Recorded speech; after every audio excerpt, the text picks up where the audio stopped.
आइए students start करते हैं अपनी आज की क्लास, जिसमें हम आगे बढ़ाएंगे क्लास 11th अकाउंटिंग का topic basic accounting terms. Students, basic accounting terms में आज की क्लास में मैं आपके लिए लेके आया हूं ड्राइंग्स अकाउंट।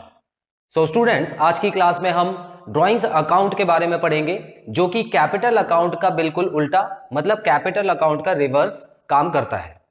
आइए देखते हैं स्टूडेंट्स ड्राइंग अकाउंट में क्या होता है और कौन कौन सी एंट्रीज करने पर ड्राइंग अकाउंट्स में आपको उसको डालना होता है। आइए स्टूडेंट शुरू करते हैं। तो आप देख सकते हैं ड्राइंग अकाउंट हमारा आज का टॉपिक रहेगा और ड्राइंग्स का मतलब आपको पता होना चाहिए। देखिए यहां पर एक वर्ड है जिसमें आपने पहले भी सुना होगा, ये वर्ड जो है वो है ड्रॉ। स्टूडेंट्स, ड्रॉ वर्ड से आप निकाल सकते हो ड्राइंग का मतलब। बड़ा सिंपल होता है। कभी आप लोग बैंक गए होंगे अगर अपने पेरेंट्स के साथ, तो दो तरह के फॉर्म आते हैं वहां पे। अगर कैश से रिलेटेड कुछ ट्रांजैक्शन करनी है आपको, अगर कैश जमा कराना होता है तो आपको डिपॉजिट फॉर्म लेना होता है, और अगर आपको कैश निकालना होता है तो वहां पे विड्रॉल फॉर्म आता है। ये जो विड्रॉल फॉर्म है इसका मतलब है कैश को वापस लेना, अपना पैसा बैंक से वापस निकाल लेना, जो कि जरूरत के समय में आदमी करता है। स्टूडेंट्स, जो विड्रॉल है, विड्रॉल वर्ड का मतलब ये होता है कि पैसा बाहर निकालना, पैसा बाहर निकालना। अब जरूरी नहीं है पैसा ही हो, और भी कई चीजें हो सकती है। अगर आपने कुछ और कहीं कुछ भी इन्वेस्ट किया हुआ है तो उसको अगर आप वहां से अपना नाम हटवा लेते हो तो वहां पे अपना नाम विड्रॉ करने के लिए भी आप यूज कर सकते हो। फॉर एग्जाम्पल, अगर किसी एक पार्टी में किसी एक आदमी ने नाम लिखवाया हुआ है और वो अभी तक इलेक्शन लड़ रहा था उसकी तरफ से, लेकिन अब वो वहां से नाम हटवाना चाहता है तो उसने विड्रॉ कर दिया। ऐसे भी होता है। हालांकि विड्रॉ का मतलब होता है कि जब हम कुछ भी वापस ले लें जिस पे हमारा अधिकार था। स्टूडेंट्स, यहां पर एक वर्ड आया है ड्रॉ। इसका मतलब यहां से निकला है ड्राइंग्स, क्योंकि बिजनेस साइंस में देखो ड्रॉ तो कुछ करेंगे नहीं। अब एक और ड्राइंग होता है, कौन सा, जो बचपन में हम लोग करते हैं, है ना, ड्राइंग बनाते हैं, ड्राइंग के कंपटीशन होते हैं। वो वाले ड्राइंग का कुछ अकाउंट्स में फिलहाल काम नहीं है। यहां पर जो ड्रॉ का मतलब निकल के आता है स्टूडेंट्स, जो ड्राइंग है, ड्राइंग जो है वो उसका जो मतलब है वो कहीं ना कहीं ड्रॉ वर्ड से ही निकल के आ रहा है। अब देखते हैं स्टूडेंट्स कि यहां पर ड्राइंग्स का असली सेंस क्या है, उसकी डेफिनेशन क्या है। It is the amount withdrawn और goods taken by the proprietor और partner for personal use. Proprietor आपको पता है कंपनी का मालिक होता है, पार्टनर भी कंपनी का मालिक हो सकता है। तो जब भी मालिक पैसे निकाल लेता है, अब जाहिर सी बात है कुछ ना कुछ उसने पैसे लगाए होंगे इन्वेस्टमेंट के तौर पे बिजनेस में। कभी कभी क्या होता है कि बिजनेस में से पैसा निकालना भी वापस निकालना भी जरूरी हो जाता है उसके लिए। तो अगर वो वापस निकाल रहा है या तो पैसे निकालेगा, या कभी कभी क्या होता है कि जिस चीज का उसका बिजनेस है, जो सामान वो बेचता है, कभी कभी अपनी फैमिली के लिए उसमें से कुछ सामान ले जाता है अपने घर में, ये भी पॉसिबिलिटी हो सकती है। तो ये दोनों ही केस स्टूडेंट्स ड्राइंग में आ जाएंगे, चाहे वो कैश निकाल रहा है या कोई और सामान निकाल रहा है, दोनों को ही आपको ड्राइंग्स में पुट करना है, ड्राइंग्स अकाउंट में ही आता है। डेफिनेशन में ये दोनों चीजें ऑलरेडी कवर हो गई है। आप देख सकते हैं यहां पर goods taken by the proprietor and amount withdrawn. तो इन दोनों केसेस को मिला के क्या हो जाता है स्टूडेंट्स, ड्राइंग्स हो जाती है। अगला पॉइंट पढ़ते हैं, goods taken by the proprietor are valued at cost price. अब यहां पे एक प्रॉब्लम हो सकती है अकाउंटेंट के लिए। अकाउंटेंट के लिए क्या प्रॉब्लम है? देखिए, अकाउंटेंट को ये तो पता है कि जो मालिक है वो थोड़ा सामान निकाल के ले गया। कहने का मतलब, देखिए, जब मालिक ने सामान खरीदा होगा या कंपनी में जो परचेज मैनेजर है उसने सामान जब खरीदा होगा तो अकाउंटेंट को बताया होगा कि इतने का सामान आ गया है, आप लिख लो। तो अकाउंटेंट ने मान लेते हैं 1 लाख रुपए की एंट्री डाल दी, क्योंकि 1 लाख रुपए का सामान था। अब उसको यह पता चला कि मालिक ने उसमें से 10,000 रुपए का सामान ले लिया। अब वो कंफ्यूज कहां हुआ? कंफ्यूज वो यहां हुआ स्टूडेंट्स कि जब 10,000 रुपए का मालिक ने सामान लिया तो वो कितना अमाउंट ड्राइंग्स के अकाउंट में डाले, क्योंकि जो 10,000 का सामान था अगर वो मार्केट में बेचते तो 15,000 रुपए का बिकता, उसकी सेल्स वैल्यू 15,000 रुपए हो जाती, और उसकी कॉस्ट वैल्यू जो थी वो 10,000 थी। अब भाई 15,000 के हिसाब से मालिक ने ड्राइंग की है या 10,000 के हिसाब से ड्राइंग की है? अकाउंटेंट यहां पे बिल्कुल उसका दिमाग घूम गया। तो अब आप गए उसके पास, क्योंकि आप तो पढ़े लिखे आदमी। अब आप जब गए उनके पास तो आपने बोला देखो एक बात बताओ कि हमको मतलब कंपनी को कितने का पड़ा था। अकाउंटेंट बोला भाई जितना उसने निकाला वो तो 10,000 रुपए का सामान था। तो आपने उसको बताया ख्याली पुलाव पकाओगे तो 15,000 रुपए का होगा। ख्याली पुलाव मतलब क्या होता है कि जो चीज हुई ही नहीं है उसके हिसाब से अगर चलोगे तब तो 15,000 रुपए लगाओगे, लेकिन हमको अकाउंट्स में क्या करना होता है स्टूडेंट्स, असली चीज के हिसाब से चलना होता है जो हुई है एक्चुअल में, है ना। फ्यूचर की पॉसिबिलिटी के बारे में सोचकर हमको क्या नहीं करना होता है स्टूडेंट्स, हमेशा नुकसान सोचना होता है। फ्यूचर में अगर कोई नुकसान हो रहा है तो उसके बारे में पहले से ही प्लान करो, लेकिन फ्यूचर में अगर कोई फायदा होने वाला है होता है, प्रॉफिट होने वाला होता है, तो उसको मत सोचो पहले, है ना। तो हमने उसको बोला देख भाई 10,000 रुपए का अमाउंट ही डलेगा ड्राइंग्स में, क्योंकि मालिक से भी अब तू वही कॉस्ट लेगा, उतना ही पैसा लेगा जितना तुम बाहर बेचते हो उनसे ले रहे हो। तो मालिक किस बात का, मालिक को तो अपने स्टाफ का मेंबर होता है, उसी ने हमारा बिजनेस चलाया, उसी ने कैपिटल इन्वेस्ट की, और उसी को तुम महंगे में सामान बेच रहे हो, वो मान जाएगा? नहीं मानेगा। तो स्टूडेंट्स देखिए यहां पर कंफ्यूजन ना हो इस वजह से सीधा सीधा पॉइंट यहां पे डाल दिया गया है कि 10,000 रुपीज जो कि कॉस्ट वैल्यू होती है वही अकाउंटेंट ड्राइंग अकाउंट में डाल देगा। मालिक के नाम से जो ड्राइंग का पैसा जाएगा वो उतना ही जाएगा स्टूडेंट्स। आई होप ये चीज आपको क्लियर है। तो कभी कभी क्वेश्चन आ जाता है, देखिए क्वेश्चन किस तरह से पूछते हैं, क्वेश्चन वो इस तरह से पूछेंगे स्टूडेंट्स, गुड्स परचेज्ड, गुड्स, या ऐसे ऐसे समझते हैं, गुड्स कॉस्टिंग रुपीज 10,000, ब्रैकेट में आपको देंगे सेल्स वैल्यू 15,000,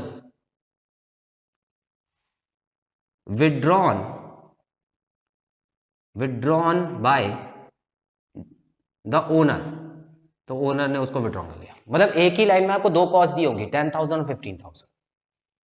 अब यहां पे जो आपको एंट्री डालनी होगी स्टूडेंट्स वो 10,000 से डालनी होगी, तो यहां पे कंफ्यूज मत होना, जब भी मालिक कुछ भी विड्रॉ करेगा तो वो कॉस्ट प्राइस पे ही करेगा, ठीक है। अगला पॉइंट भी हमको क्लियर है। सो अब नेक्स्ट पॉइंट की तरफ चलते हैं students, drawings are debited to drawings account. अच्छा ये ड्रॉइंग्स अकाउंट जो है, मैंने आपको अकाउंट का टॉपिक ऑलरेडी पढ़ा दिया कि हर चीज का अलग अकाउंट बनता है। सो स्टूडेंट्स आपको मैं बहुत शॉर्ट में बताना चाहूंगा, हालांकि ये आगे आने वाली क्लासेस का टॉपिक है, कि ड्राइंग अकाउंट जो होता है वो एक पर्सनल अकाउंट होता है। पर्सनल अकाउंट मतलब, पर्सनल अकाउंट वो अकाउंट होते हैं जो उधारी के लिए खोले जाते हैं। अगर हमने किसी से उधार लिया है, कंपनी ने किसी से उधार लिया है, तो पर्सनल अकाउंट खोलेंगे। हालांकि कंपनी ने किसी को उधार दिया है वहां पर भी पर्सनल अकाउंट ही खुलेगा। तो ये जब भी उधार का मामला आ जाता है ना तो वहां पे पर्सनल अकाउंट खुलते हैं, वो सभी अकाउंट पर्सनल होते हैं। पर्सनल अकाउंट का रूल क्या होता है, रूल ये होता है स्टूडेंट्स, पर्सनल अकाउंट बोलता है भाई जब भी मेरा नाम आ जाए ना तो डेबिट द रिसीवर और क्रेडिट द गिवर करना। उसने तो सीधा सीधा बोल दिया देखो भाई मेरा नाम आ रहा है ना, जहां जहां मेरा नाम आएगा वहां पर आप रिसीवर को डेबिट करना और गिवर को क्रेडिट करना। अब ये रिसीवर और गिवर कौन, उधार देने वाला और उधार लेने वाला। अब स्टूडेंट्स यहां पर ध्यान से समझिएगा, जब मालिक ने हमको उधार दिया था, एक समय में मालिक ने हमको उधार दिया था जब बिजनेस शुरू हुआ था, तो हमको अपने हिसाब से नहीं सोचना, ठीक है, हमको अपने हिसाब से बिल्कुल नहीं सोचना, हमको सामने वाले को देखना है कि वो क्या कर रहा है, वो गिवर है या वो टेकर है, सॉरी वो गिवर है या वो रिसीवर है, ऐसे समझिए, ठीक है। गिवर और रिसीवर आ रहा है, अपने हिसाब से मत सोचना। तो कहने का मतलब स्टूडेंट्स, अगर जब उसने पैसा दिया होगा हमको तो वो गिवर रहा होगा, है ना, उसके हिसाब से ही सोचना है। हमको रिसीव हो रहा है इसके हिसाब से मत सोचना, ठीक है, वो क्या है, वो गिवर। तो जब उसने पैसा हमको उधार दिया वो हो गया गिवर, तो गिवर क्या होता है, क्रेडिट होता है। इतना क्लियर। अब क्या हुआ, अब उसने उधार लिया पैसा वापस निकाल लिया, ठीक है, उधार लिया पैसा जब वापस लिया तो वो क्या हो गया, वो रिसीवर हो गया। स्टूडेंट्स अपने बारे में नहीं सोचना बिल्कुल भी, ठीक है, हम अकाउंटेंट है, हम अपने बारे में नहीं सोचेंगे, हम बाहर वाले के बारे में सोचेंगे। पर्सनल अकाउंट हमेशा बाहर वाले के हिसाब से ही चलता है। तो वो रिसीवर हो गया इस बार जब उसने पैसा निकाला। तो इसका मतलब जब उसने ड्राइंग्स की तो वो हो गया रिसीवर। तो जब भी रिसीवर होगा तो उसका अकाउंट कर देंगे डेबिट। इतना क्लियर आपको? तो स्टूडेंट्स यहां पर ड्राइंग अकाउंट जो होता है ना, ड्राइंग अकाउंट एक डेबिट अकाउंट होता है और इसमें डेबिट और क्रेडिट वाली साइड में जब भी डेबिट होगा, मतलब जब भी ड्राइंग्स होगी तो डेबिट वाली साइड आएगा। रीजन मैंने आपको बता दिया स्टूडेंट्स, ठीक है? तो इसीलिए यहां पर लिखा हुआ है drawings are debited to drawings account. तो इस तरफ अमाउंट लिख देना, क्योंकि डेबिट वाली साइड हमेशा स्टूडेंट्स लेफ्ट साइड होती है और राइट साइड में हमेशा क्रेडिट वाली साइड होती है, ठीक है? अब ज्यादा इसको और गहराई में जाने की अभी जरूरत नहीं है, क्योंकि आने वाली क्लासेस में जब मैं आपको रूल्स बताऊंगा, इन्हीं रूल्स पे जब मैं वीडियो बनाऊंगा तो आपको अच्छे से समझ आएगा। Clear students? चलिए अब हम अगला पॉइंट पढ़ते हैं। It is deducted from capital at the time of preparing balance sheet. अब देखिए स्टूडेंट्स, बैलेंस शीट भी बनती है। ये तो अकाउंट बना दिया, ठीक है? अकाउंट बनाने के बाद पूरा साल बीत जाता है, जब पूरा साल का आखिरी दिन आता है तो हम लोग क्या बनाते हैं? फाइनल अकाउंट्स बनाते हैं कि पूरे साल में हम लोगों ने क्या क्या किया। तो वो फाइनल अकाउंट्स का एक पार्ट है जिसका नाम है balance sheet. So balance sheet में ड्राइंग्स को कहां दिखाएंगे? मैंने आपको बताया कैपिटल होता है। कैपिटल हम कहां पे दिखाते हैं स्टूडेंट्स? लायबिलिटी साइड दिखाते हैं, क्योंकि वो कंपनी के ऊपर एक उधार होता है।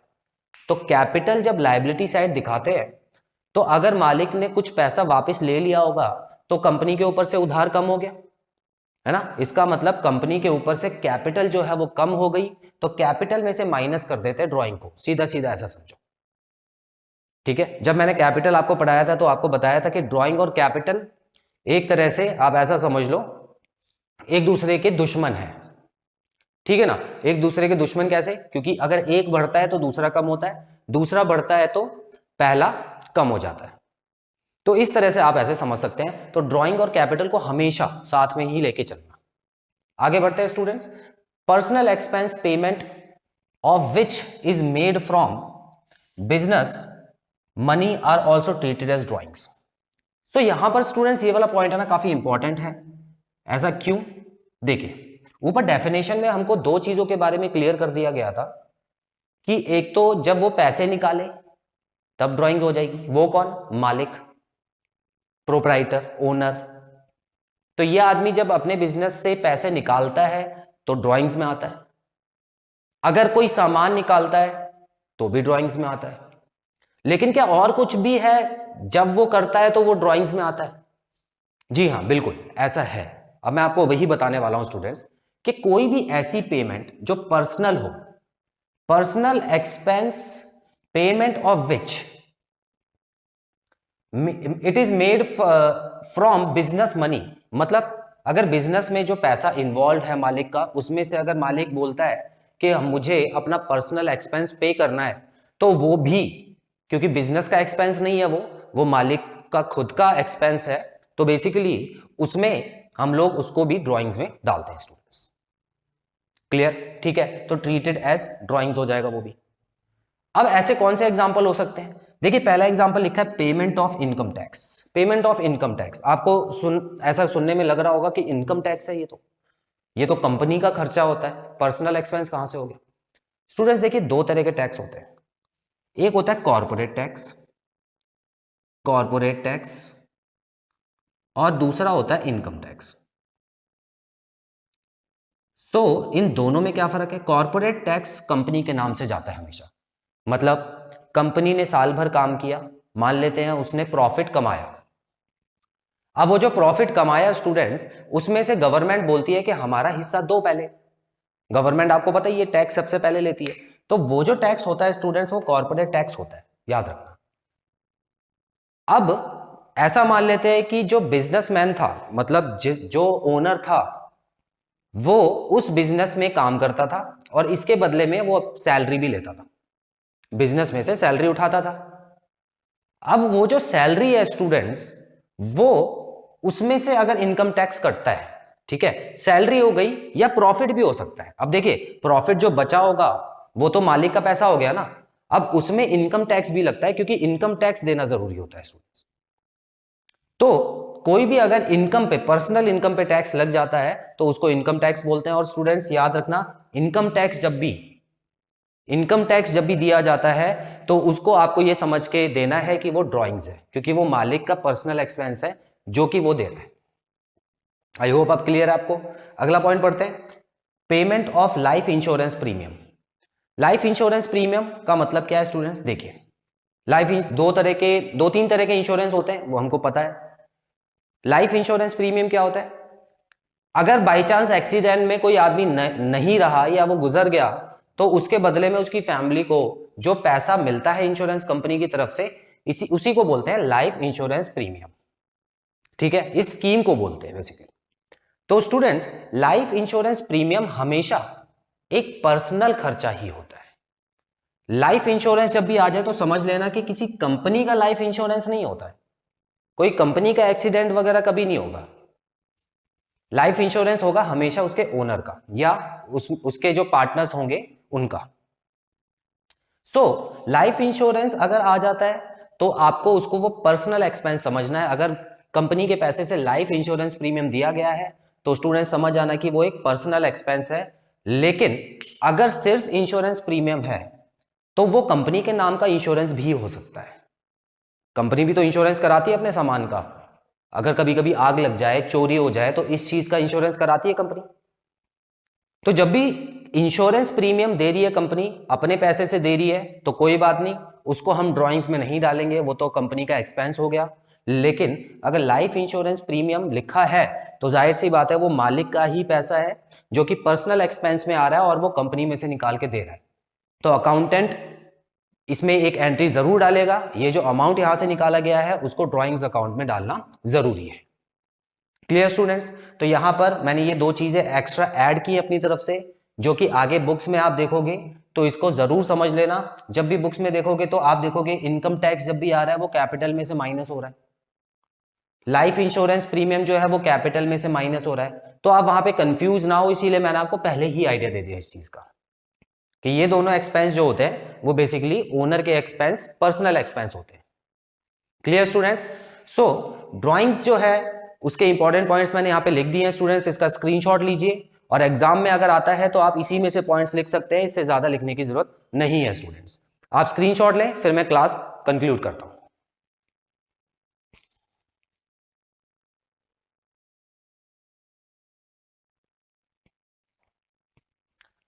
सो स्टूडेंट्स, यहां पर हमारी ये क्लास खत्म होती है। आई होप ड्राइंग अकाउंट के बारे में मैंने जो भी बताया आपको अच्छे से समझ आया होगा और कोई भी डाउट नहीं होगा।